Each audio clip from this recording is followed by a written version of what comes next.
All right, welcome back to Thrive America. I'm your host, Brent Brooks, and today I'm joined by special guest, Don Rigby. Don, thanks so much for coming on our show. Glad to be here. I have a couple connections here with Don. First, he's the president and founder of Integrated MARCOM, so I want to hear about that. And I think we started our companies around the same time. Yes, we did. With a few other people. More importantly, Don is spearheading an organization called Growth Answers.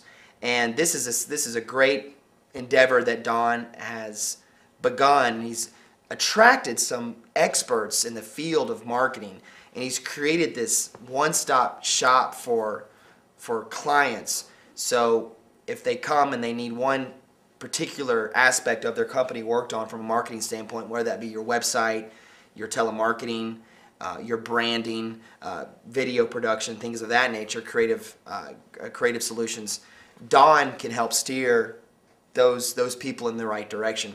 Am I getting this right, Don? That's a fair assessment for now. For now. And let's talk about Integrated MARCOM and tell us a little bit more about what your company does and how they serve, how you serve your clients. Good. I think it's been close to 4 years now that I launched Integrated MARCOM with the intent to bridge both sales and marketing processes into one business development strategy. And I do this by using a workflow application that sits on top of low-cost contact management systems like Outlook and ACT, or now Salesforce.com.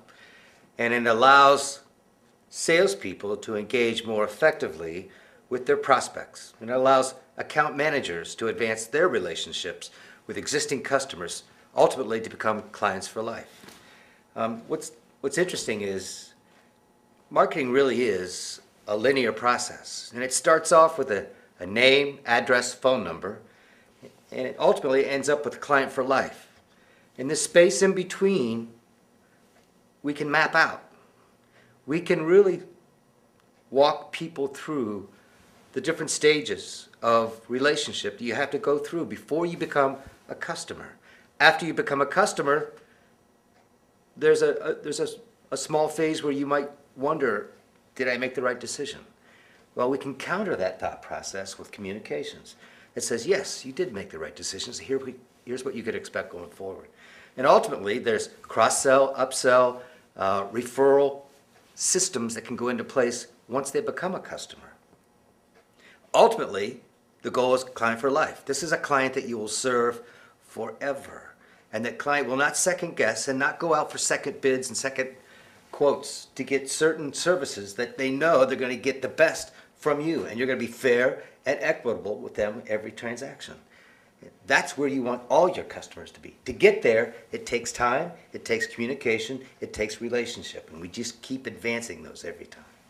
So I have seen firsthand Don in action, and what I really like about what Don does is he goes into an organization and he probes and he asks the right questions, and he helps develop the science of developing clients for life. And I've seen Don transform some companies so they're so happy in acquiring and maintaining the clients. And Don, you've also helped me in a lot of different areas with some consulting work with Blank Stage, so definitely want to thank you for that as well.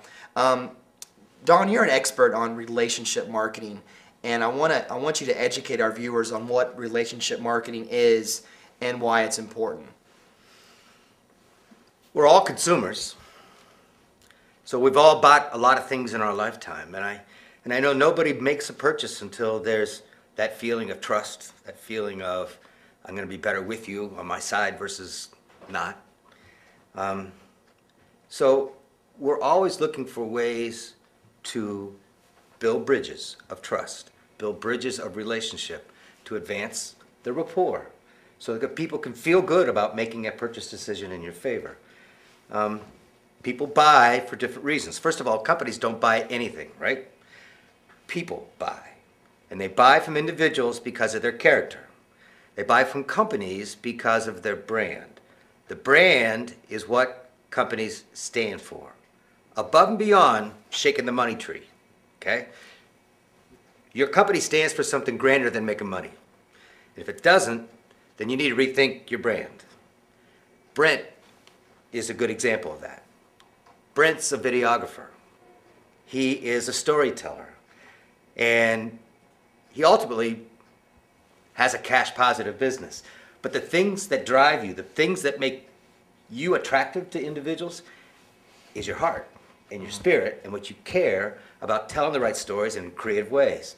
So I'm not sure how we'd fashion it for you. I'd love to spend some time and noodle on that.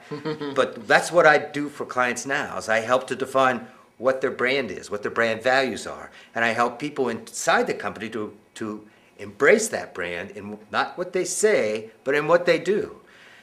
And when the brand starts to mean something internally, it'll mean something externally to prospects and to customers.